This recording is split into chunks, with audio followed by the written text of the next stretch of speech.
Hi people, it's Killer J here, and today is a review of Resident Evil Revelations 2 Episode 1. Oh yes! Alright, so, the developer, Capcom, they're pretty good. You can tell by the name of this game, Resident Evil Revelations 2. And we're playing as Claire Redfield, and the side character known as Moira Burton, Barry Burton's daughter, so. Claire Redfield from Resident Evil 2 is in this game, which is pretty goddamn cool. I actually like that, the fact that Claire Redfield's in this game. You know what I mean? It's pretty cool to see that type of stuff. This game is pretty creepy. Like Capcom, they released it. They released these games like Resident Evil Revelations Episode 2. They released it in 4 episodes, which all the 4 episodes came out. So I'm gonna do the first episode as pretty soon, and you get to play as Barry Burton from Resident Evil. Remember Barry Burton, where you used to say Jill Sandwich? He's in this game as well. And there's this girl, Natalia, is in the game too, and Natalia, she throws bricks and she crawls through holes and stuff like that. Moira Burton, she attacks with melee weapons. She attacks with a crowbar, and she unlocks certain things. Same thing with Natalia. She unlocks certain treasure chests. She unlocks other items. So in this game, you get for weapons, you got a handgun, shotgun, machine gun, assault rifle, and a revolver. You got a couple weapons in this game.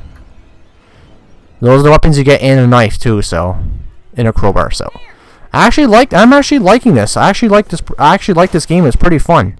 Playing this episode, I got it off PS4. As you're seeing the footage, it's on the PS4. I'm reviewing on the PS4. Okay. Released on Xbox, PS3, 360, PC, PlayStation 4, and Xbox One. So, that's pretty interesting. You get. That's pretty good. That's pretty goddamn good. Resident Evil 2 is set in the events of Resident Evil 5 and 6. Claire Redfield, the main protagonist, and Barry Burton's daughter, Moira, will play the supporting role, being taken to an island facility where afflicted are in wait. Barry arrives very late, as a distress call was actually made months ago. Barry meets with Natalia, a strange little girl. Natalia claims that Moira died 6 months ago. That is they are just sorry, but I spoiled it. I read the story and I spoiled it for you, so kind of spoiled it for you. So all right. Anyway, besides that, we're going to talk a bit about the graphics. We'll talk about the graphics. Graphics are pretty good, and it's actually a pretty creepy game there. It's pretty goddamn good. It's like, this is what I would like to see this game on retail, to be honest. I would like to see this as a retail release, because people would buy this on retail. Trust me, Capcom. They would buy this retail, because if the first Resident Evil Revelations 1, I played that was a pretty goddamn good game. It was friggin' awesome. This one's pretty good too, so. And the fact that and you can see these little bugs here, so. The controls, it feels survival horror-esque. It feels pretty good. And I like some of the levels. Some of the graphics are pretty good for this. And it says that PS4 and that there, it runs at 1080p 60 frames, which is pretty cool. Those frame rate bull crap, whatever you want to call it there. Let's talk a bit about the sound and the audio. We're going to cover the sound and audio department. The sound and audio is really good.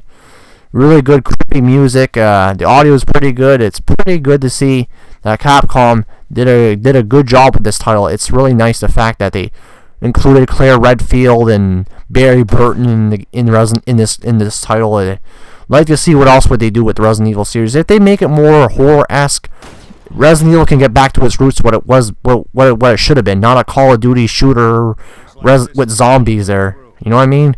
Resident Evil was always about scaring the crap out of the player. It was always like that.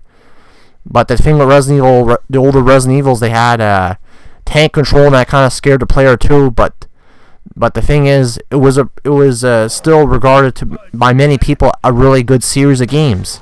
Like Resident Evil 4 changed the Resident Evil series ever since then. So, yes, I've been talking a bit about Resident Evil while kind of on topic with this review. So, all right, yes, and you got green herbs and replenish your health with green herbs like in any traditional Resident Evil game, which is pretty goddamn good.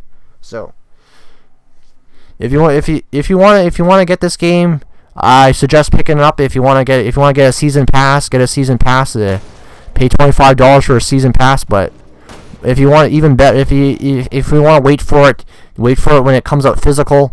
That's even better. Get it on a physical disc, and you can actually play the episodes, which is which is probably the best way to go about this stuff.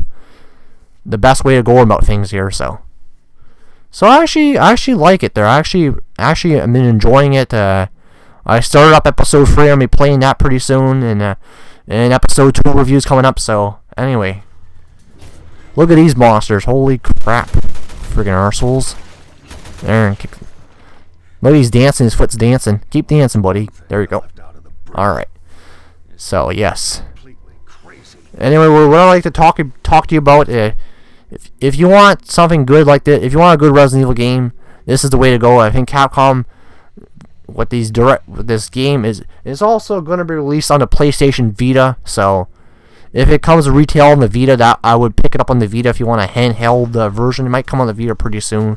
Whenever it does come out for the Vita, if it comes out on a Vita, whenever the PlayStation Vita comes out with the disc stuff, get it for the PlayStation Vita, because why not? Resident Evil Revelations was on the Nintendo 3DS and Nintendo Wii U, but this is not on the 3DS or the Wii U because Nintendo is scroogey. Because I don't think the developers like Nintendo too much. So, alright, I'm gonna give my rating. Actually, let's go. We're just about done with this review, so I'm gonna enjoy some gameplay here. So, if you want some more reviews, just let me know. I'll try to make some more reviews like this there. So, oh shit. There. I give this first episode an 8 out of 10. The first episode, an 8 out of 10. That's for the first episode. First episode's pretty goddamn good. It's like the monsters are pretty good. The things they could have they could have included some more other iconic Resident Evil characters, but you'll see episode 2, and it is quite a twist in that one. So I like how they included Claire Redfield and Barry Burton to the mix. That's pretty good. That's pretty interesting, including those characters into the game. Like I said, an 8 out of 10 for this game. So this is Killer J. RMG will see you guys later, and there'll be more reviews coming soon in the near future. Peace. More reviews, peoples.